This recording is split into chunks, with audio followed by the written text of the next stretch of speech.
Hello friends, welcome to CSE knowledge. Friends, अब हम लोग देखने जा रहे हैं, हमारा लेक्चर 2 है ये ग्राफ का। मैट्रिक्स रिप्रेजेंटेशन हमारा टॉपिक है, ठीक है।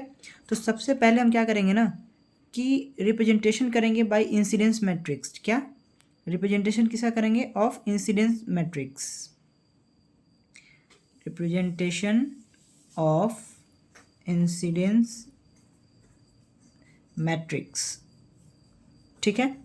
चलिए, तो हम एक ग्राफ लेते हैं और बताते हैं कि उसको कैसे रिप्रेजेंट करेंगे मैट्रिक्स फॉर्म में। सपोज करिए कि ये हमारा एक ग्राफ है, ठीक है, जिसका वर्टेक्स है ए बी सी डी। ये क्या है? वर्टेक्स है। और आपको पता है जो दो वर्टेक्स को कनेक्ट करता है वो क्या होता है? एजेस। तो एजेस का भी नाम दे दीजिए। पी, यहाँ हो गया क्यू, ये हो गया आर, ये हो गया एस। ये हमने वर्टेक्स का भी नाम ये हमने एजेस का भी नाम दे दिया, ठीक है। अब इसको रिप्रेजेंट कैसे करेंगे? आपको पता है कि इस फिगर में क्या है? दो चीज़ है। एक है क्या? एक है वर्टेक्स, दूसरा है एज। तो आपको पता है कि दो चीज़ रिप्रेजेंट करना है ना। तो मैट्रिक्स में क्या होता है? रो और कॉलम। तो जो आपका वर्टेक्स है उसको रो साइड लिखिए। किस में? इंसिडेंस मैट्रिक्स में। Representation of incidence matrix A B C और डी, ये हमने क्या लिख दिया? वर्टेक्स लिख दिया। अब क्या बचा हमारा? एजेस। एजेस यहाँ पे लिख दीजिए column side, P Q R S, ठीक है। अब देखिए, बस सिंपल सी बात है, समझना है। ए जिससे जिससे ज्वाइंट है, किससे ज्वाइंट है? ए कौन सा वर्टेक्स है उसका? उसके बाद ए के बाद ए बी से कनेक्ट है, और ए किससे कनेक्ट है? डी से कनेक्ट है। तो जहाँ पे जो वर्टेक्स से कनेक्ट है और जो एज उसके बीच में आ रहा है, मतलब पहला वर्टेक्स से जैसे हम ए ले रहे हैं तो उसका अगला वर्टेक्स बी है यहाँ पे, और उसका अगला वर्टेक्स यहाँ पे डी है। तो इन दोनों को कनेक्ट करने वाला एज कौन है? पी और क्यू है ना। तो यहाँ पे वैल्यू 1 होगा, बाकी पे 0। तो पी और क्यू पे वैल्यू क्या करेंगे? 1 करेंगे, बाकी पे क्या करेंगे? 0। कोई दिक्कत? सिमिलरली हम वैसे ही सारे वैल्यू को पुट करेंगे। अब किसका करना है? बी का। तो देखिए, यहाँ पे बी है। बी किस वर्टेक्स से कनेक्ट है? ए से, और बी सी से कनेक्ट है। तो इस दोनों को कनेक्ट करने वाला आपका जो एजेस है कौन है? पी है और आर है। तो पी और आर पे क्या होगा? 1 होगा, बाकी पे 0 होगा।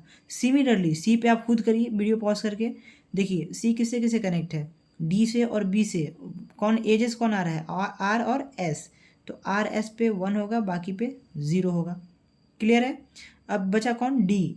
तो डी किससे कनेक्ट है? ए से और सी से। बचा क्या? एजेस कौन है? क्यू और एस। तो क्यू और एस पे क्या आएगा? 1 आएगा, रेस्ट पे 0। देखिए कितना सिंपल था इंसिडेंस मैट्रिक्स को रिप्रेजेंट करना। क्लियर है ये? चलिए, अब हम देखते हैं दूसरा। दूसरा है हमारा फ्रेंड्स रिप्रेजेंटेशन ऑफ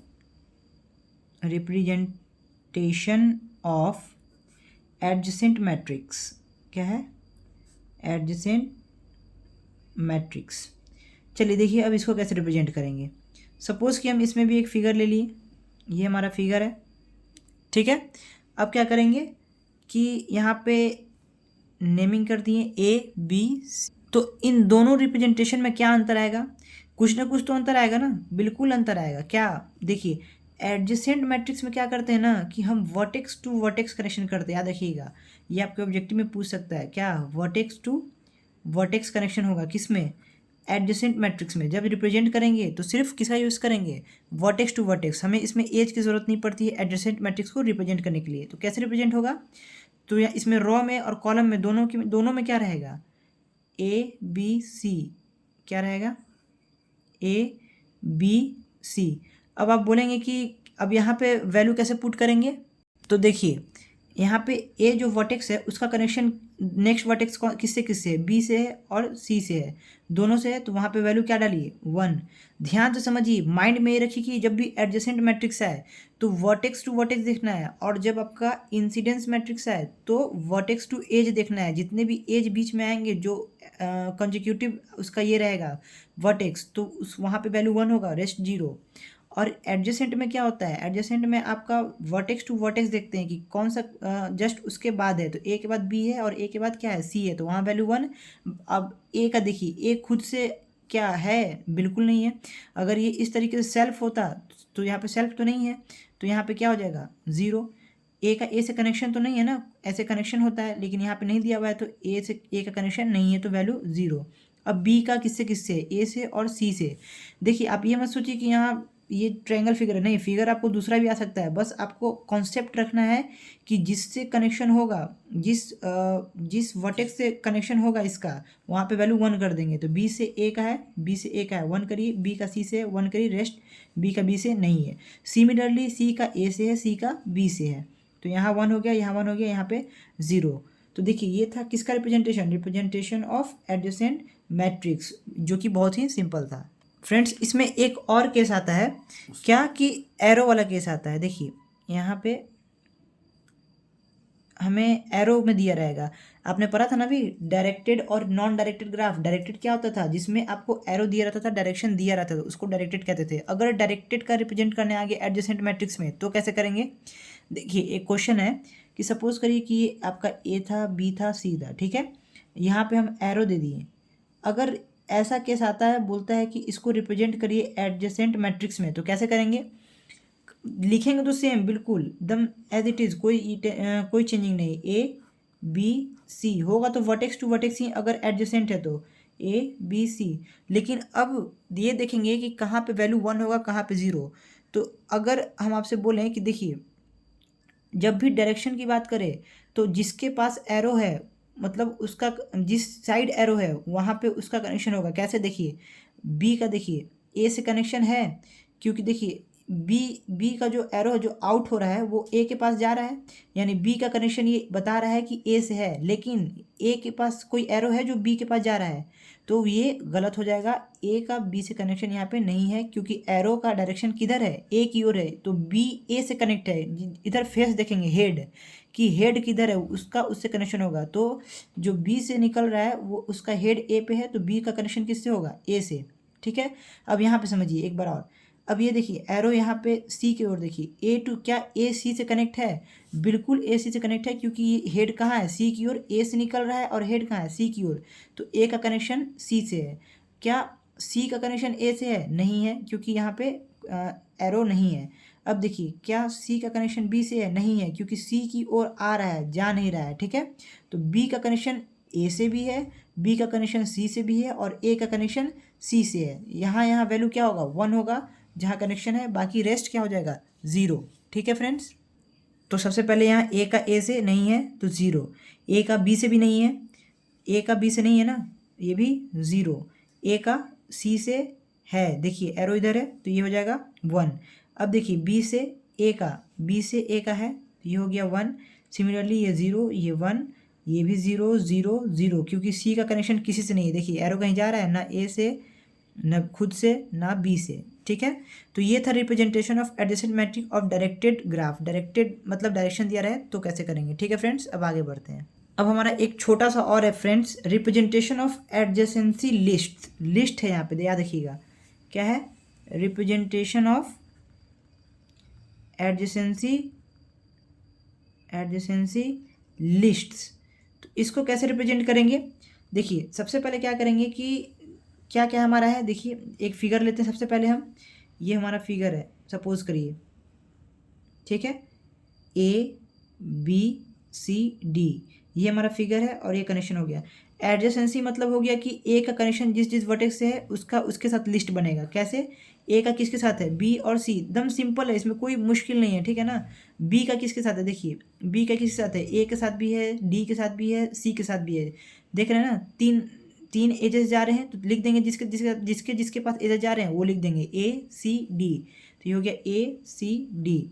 और देखिए सी का किसके पास जा रहा है, सेम ये भी हो जाएगा डी ए और B, D A B. Clear है, अब क्या बचा, डी का किसके से कनेक्शन है, बी से और सी से, तो बी और सी से। तो बहुत ही सिंपल था कि हमारा रिप्रेजेंटेशन ऑफ एडजेसेंसी लिस्ट यही है फ्रेंड्स। अब है हमारा कंप्लीट ग्राफ, कि कंप्लीट ग्राफ क्या होता है। कंप्लीट ग्राफ में दो चीज़ आता है, क्या कि सबसे पहले कि ऑल वर्टेक्स क्या होना चाहिए, ऑल वर्टेक्स का जो डिग्री है वो सेम होना चाहिए, ऑल वर्टेक्स का डिग्री सेम होना चाहिए। और दूसरा ऑल वर्टेक्स का कनेक्शन एक दूसरे से होना चाहिए, all vertex connect to each other, यही दो केस है इसमें। ठीक है, चलिए एक फिगर बना के देखते हैं। जैसे कि ये हमारा सपोज करिए कि फिगर है। ठीक है, क्या क्या बोले हम, दो चीज़। सबसे पहले डिग्री सबका सेम होना चाहिए। 4 वर्टेक्स है ABCD, क्या चारों का डिग्री सेम है? ए का देखिए 1 2 3, नंबर ऑफ एजेस डिग्री बताता है। 1 2 3, इसका भी डिग्री 3, 1 2 3, 1 2 3, पहला कंडीशन सेटिस्फाई। दूसरा क्या बोल रहा है, connect to each other every vertex, क्या AB से कनेक्ट है, वर्टेक्स कनेक्ट है, AD से कनेक्ट है, AC से कनेक्ट है, तीनों से। सिमिलरली ये क्या है, आपस में सारे वर्टेक्स एक दूसरे के पास जा सकते हैं, सब क्या है, एक दूसरे से कनेक्टेड है। तो ये हमारा कौन सा ग्राफ हो गया, कंप्लीट ग्राफ हो गया। अब हम पढ़ते हैं प्लेनर ग्राफ, कि हमारा प्लेनर ग्राफ क्या होता है। प्लेनर ग्राफ एकदम क्या होता है ना, कि कोई भी एज क्रॉस नहीं करना चाहिए, एक ही प्लेन में होना चाहिए, यही इसका केस है। देखिए सबसे पहले कि एकदम सेम, अब मैंने आपको ये ग्राफ बनाया, ये ठीक है। अब मैंने आपसे बोला कि क्या ये प्लेनर ग्राफ है, तो बोलेंगे नहीं। क्यों?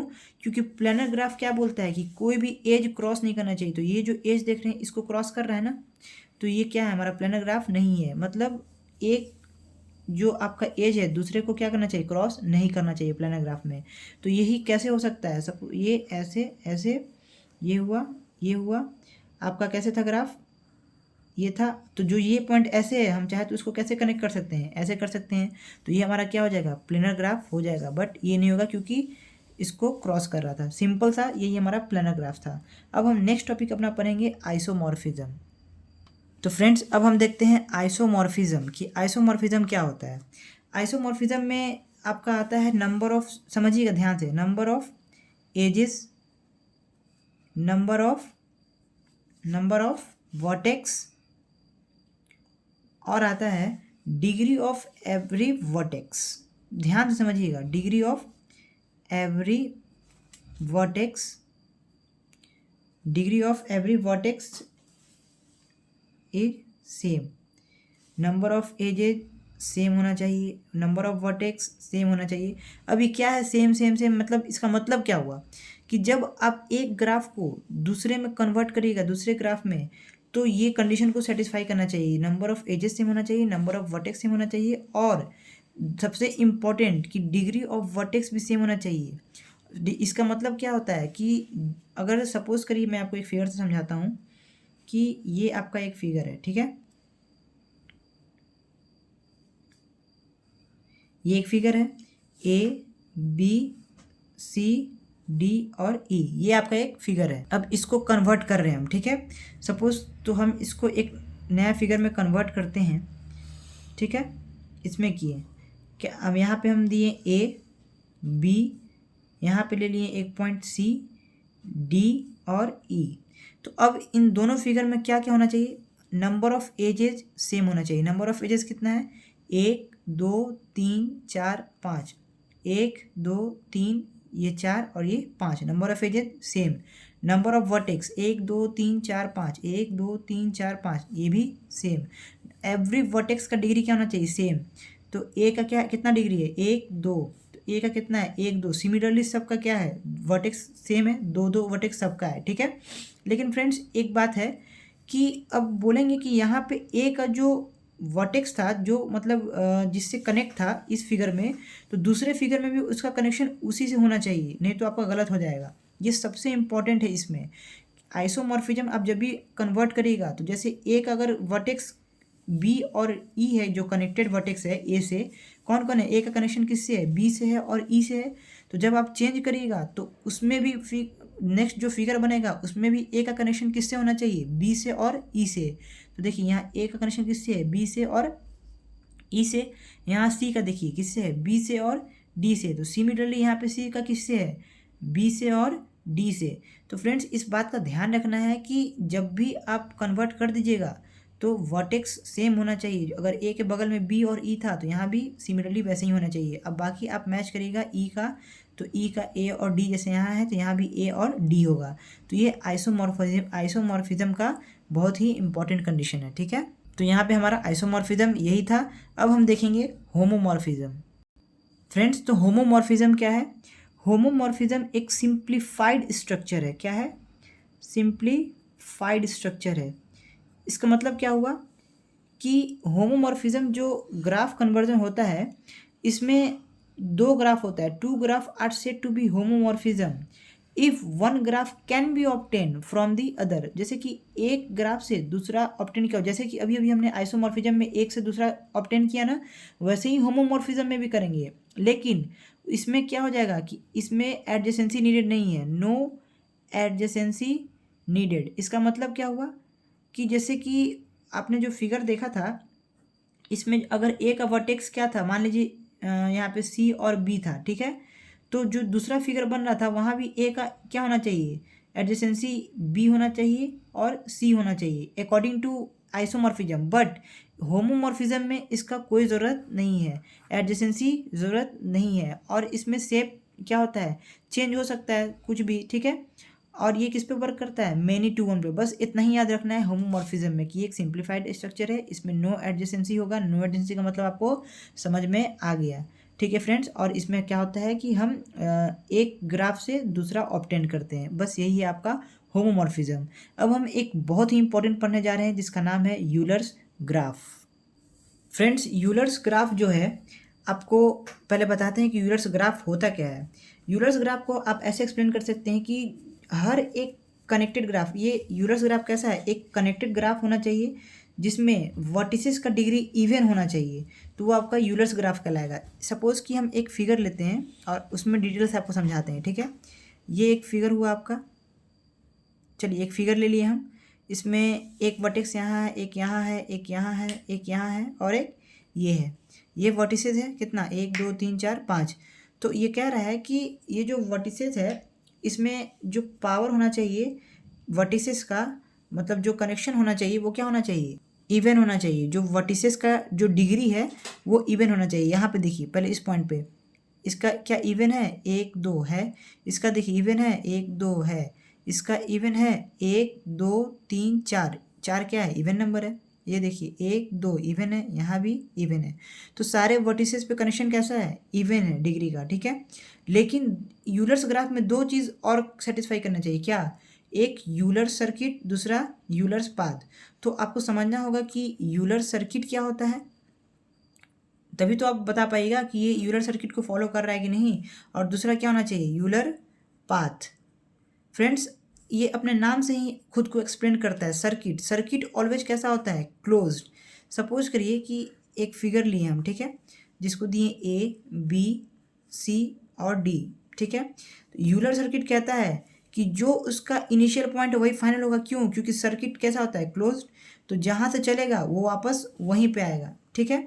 तो सपोज करिए यहाँ से ये चला, इस यहाँ, फिर यहाँ से ए से बी से सी से डी, फिर डी से ए और फिर यहाँ से आउट हो गया। तो ये क्या हो गया, आपका यूलर सर्किट हो गया। मतलब इसमें क्या हुआ कि आपका एजेस का रिपीटेशन नहीं होना चाहिए, ठीक है। यूलर सर्किट में क्या हुआ, देखिए ये गया, ये गया, यहाँ गया, यहाँ से निकल गया, एजेस का रिपीटेशन हुआ नहीं हुआ। ये 4 एज था, तो यही हो गया यूलर सर्किट। और यूलर पाथ क्या होता है, तो यूलर पाथ भी एकदम आप कह सकते हैं कि पाथ है तो ये क्लोज नहीं होता है। यूलर पाथ क्या होगा, क्लोज नहीं होगा। यूलर पाथ कवर करता है ऑल द एजेस को ग्राफ में, ठीक है, एग्जैक्टली वंस। ये भी तो क्या करेगा, सपोज करिए ये भी ए है, बी है, सी है, डी है। तो यहाँ से जाएगा, ए से बी गया, बी से सी गया, सी से डी गया और यहीं से बाहर निकल गया, ठीक है। तो यही हो गया यूलर पाथ, क्लोज नहीं है और क्या है, किसी भी एजेस को क्या किया है, रिपीट नहीं किया है। तो ये हमारा यूलर सर्किट था, ये यूलर पाथ था।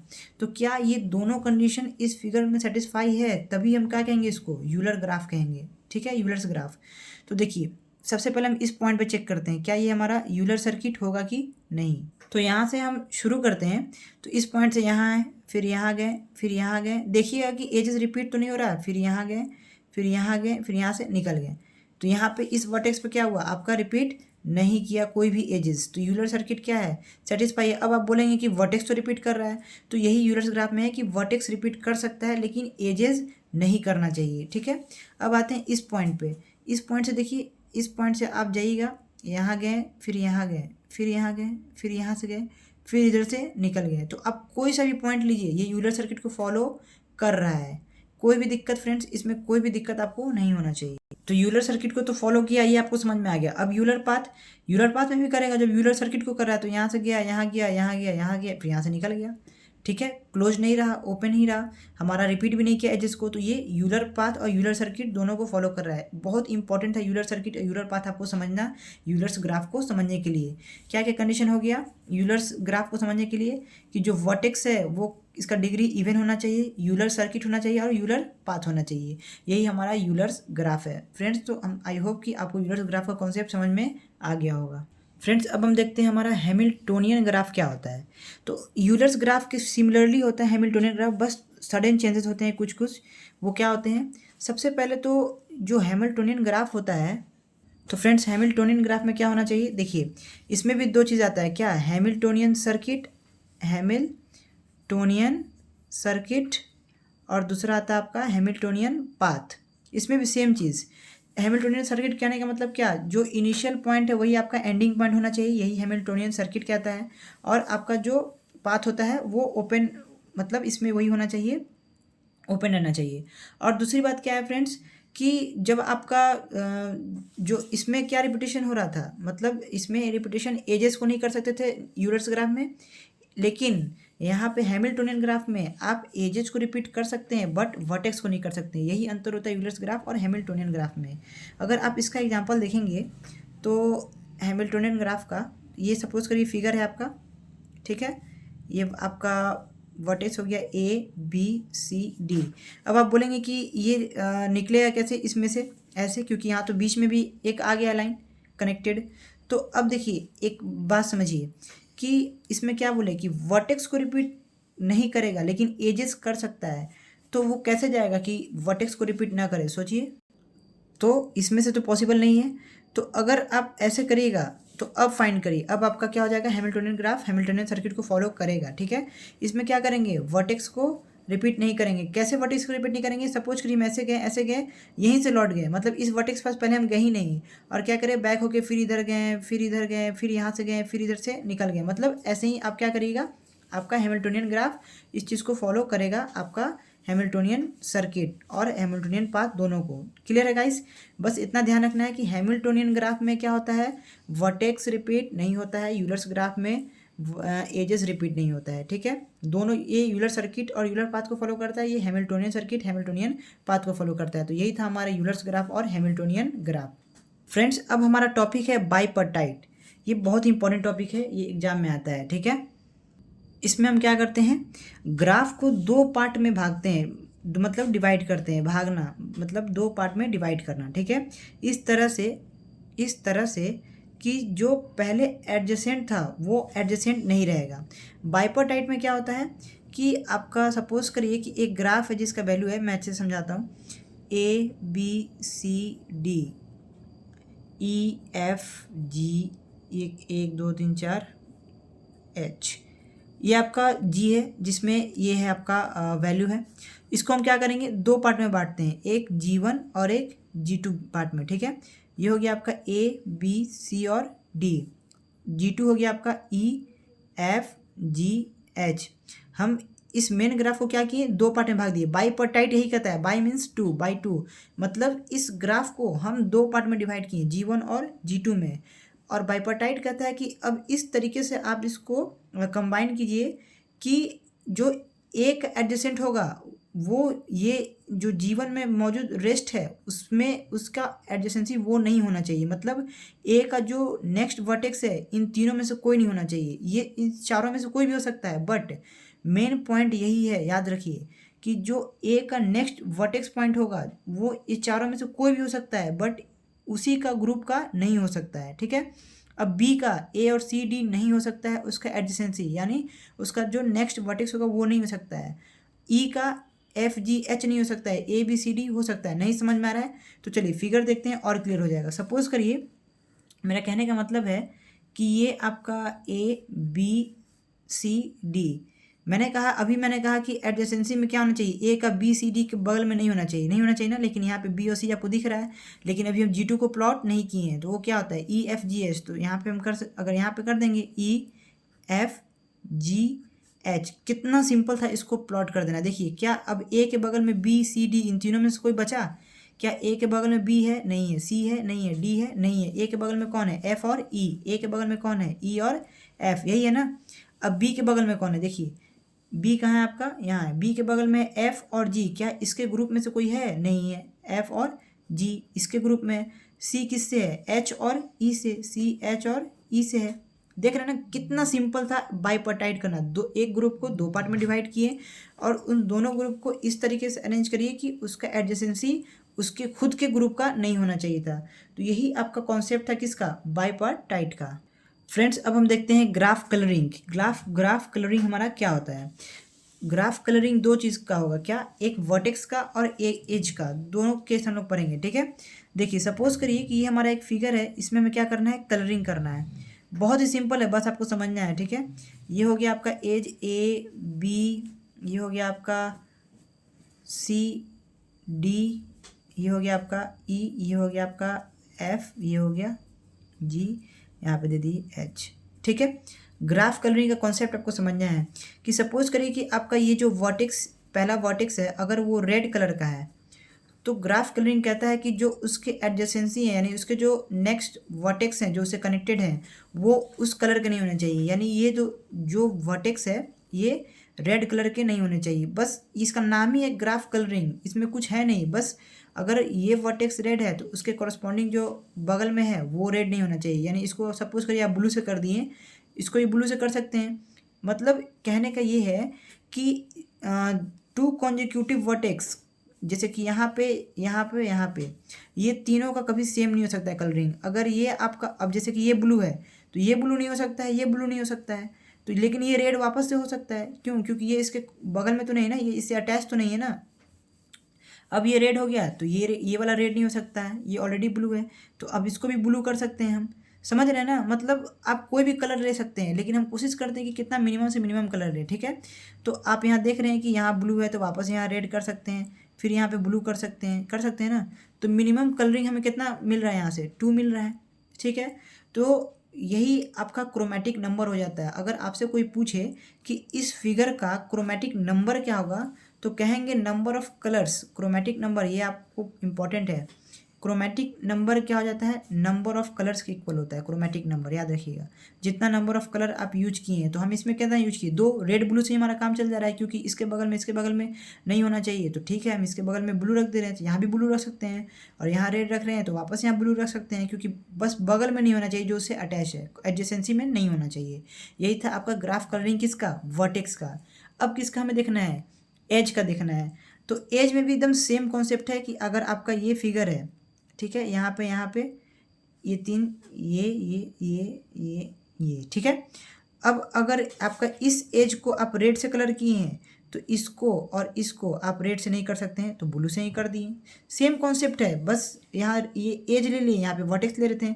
अब आप अगर इसको, ये अगर आपका ब्लू हो गया तो ये ब्लू नहीं हो सकता है, तो हम इसको क्या ले सकते हैं, रेड ले सकते हैं। और इसको क्या ले सकते हैं, रेड नहीं ले सकते हैं, क्योंकि ये रेड हो गया हमारा, तो इसको ब्लू लेंगे। अब इसको रेड लेंगे, इसको ब्लू लेंगे, तो इसमें भी हमारा नंबर ऑफ क्रोमेटिक कितना आ रहा है, 2 आ रहा है। दो ही कलर से हमारा एज भी रिप्रेजेंट हो जा रहा है। तो यही था आपका ग्राफ कलरिंग का कॉन्सेप्ट कि एडजेसेंसी को देखना है बस, चाहे वो वर्टेक्स का केस हो चाहे वो एज का केस हो। अब आपको एक और चीज़ पढ़ना है फ्रेंड्स कि 4 कलर थ्योरम। 4 कलर थ्योरम क्या होता है, 4 कलर थ्योरम वो होता है कि किसी भी ग्राफ को, किसी भी फिगर को रिप्रेजेंट करने में आपका 4 कलर का यूज हो या उससे कम, तो वो होता है 4 कलर थ्योरम। बस यही था इसमें। तो फ्रेंड्स हमारा जो यूनिट है, तो फ्रेंड्स हम लोग इस यूनिट को देख लिए।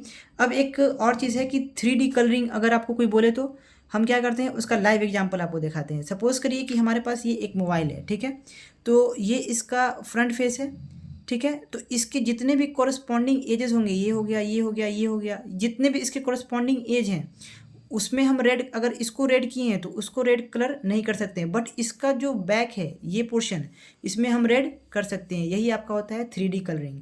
ठीक है फ्रेंड्स, तो इस यूनिट में इतना ही रहने देते हैं, आज के लिए इतना काफ़ी है। ठीक है friends, okay, good night, thank you.